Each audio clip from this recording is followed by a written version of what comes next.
Nesses 33 anos que eu vim a Uberaba, eu conheci muita gente. Gente boa, gente meio boa e gente menos boa.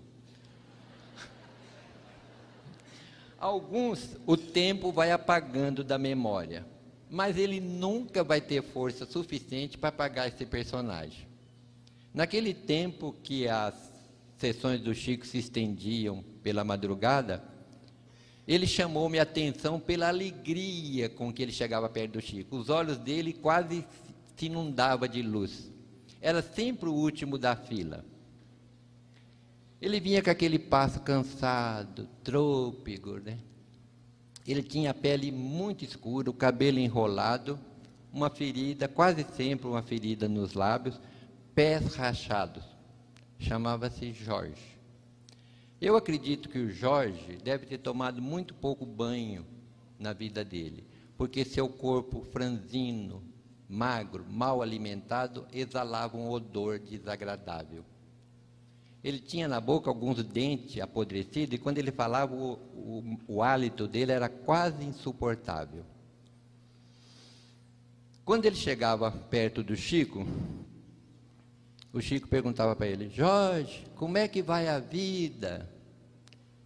Ele disse: tio Chico, eu acho a vida uma beleza. Ele falava assim meio de soquinho, né? Como é que foi a viagem? Ele morava tão longe que o Chico chamava a vinda dele ao centro de viagem. Tio Chico, eu vim parando debaixo das árvores, olhando as flores que Deus plantou. O que você mais gosta de olhar, Jorge? O azul do céu, tio Chico. Às vezes eu penso que Nosso Senhor Jesus está me espiando por detrás de uma nuvem. E o Chico conversava com o Jorge 5, 10, 15 minutos. Eu falava: meu Deus, por que o Chico não diminui o tempo do Jorge? E dá mais tempo às outras pessoas. Teve gente que viajou milhares de quilômetros, veio de Fortaleza, Manaus, e ele mal pegou na mão dele, ele perde tanto tempo com esse cara aí. Mais tarde eu fui entender que somente o Chico Xavier seria capaz de parar para ouvir e entender o Jorge. Ninguém lhe dava atenção. Quando ele chegava perto dos espíritas, foi a única vez na vida que eu vi todos os espíritas ser tão caridosos. Eles enfiavam a mão no bolso, davam um trocado que era para ele sair de perto. Então ele ia comprar pipoca, guaraná, doce, ele tinha uma capanga, ele jogava tudo dentro da capanga, dinheiro, que dava, depois ele dava um nó. Aí,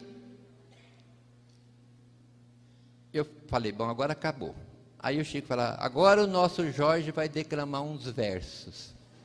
Eu chegava até a me virar na cadeira, assim, né? Aí o Jorge declamava 2, 3 versos. Eu falava: agora acabou.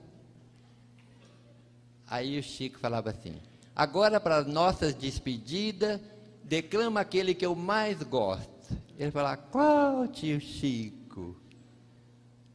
Aí o Chico falava: aquele da moça que você ia roubar. Ele falava assim: tio Chico, eu já me lembrei.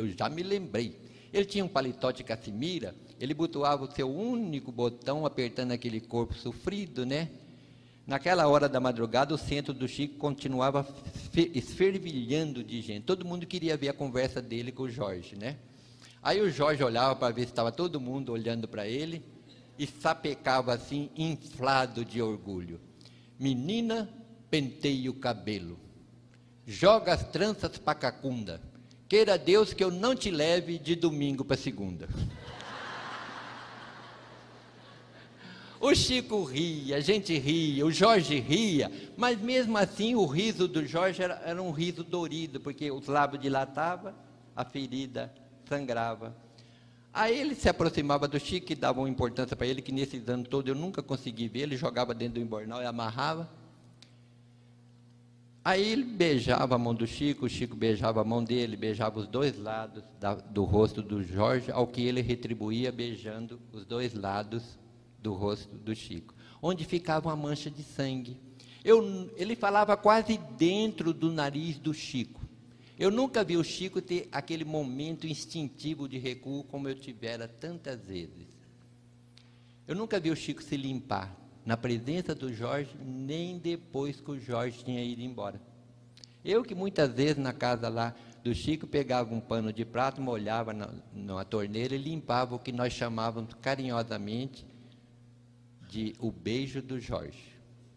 Eu não saberia dizer quantas vezes eu pensei em levar um chinelo para o Jorge, uma camisa, uma botina. Quando eu lembrava, eu não sabia o número. Falava, na próxima vez eu pergunto. E o tempo foi passando, eu não levei nada. Não levei nada e me lembro do apóstolo Paulo. Façamos o bem enquanto temos tempo. De repente, fica tarde demais. O Jorge desencarnou numa noite fria aqui em Uberaba. Esquecido do mundo, esquecido de todos, mas não de Deus.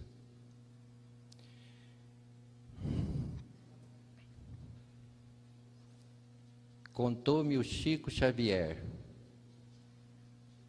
na presença do Bacelli e da Márcia, contou-nos. Eu me lembro perfeitamente que o Bacelli falava assim, este é meu. Eu falava, não, esse quem vai contar sou eu, né? A Márcia dizia assim, vocês vão brigar por causa desse caso do Chico? Lembra disso?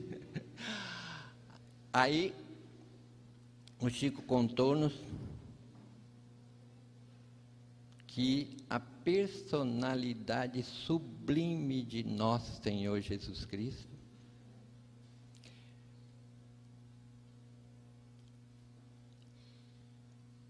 veio pessoalmente buscar esse homem de pele escura, cabelo enrolado, feridas nos lábios, pés rachados, mau hálito, mau cheiro.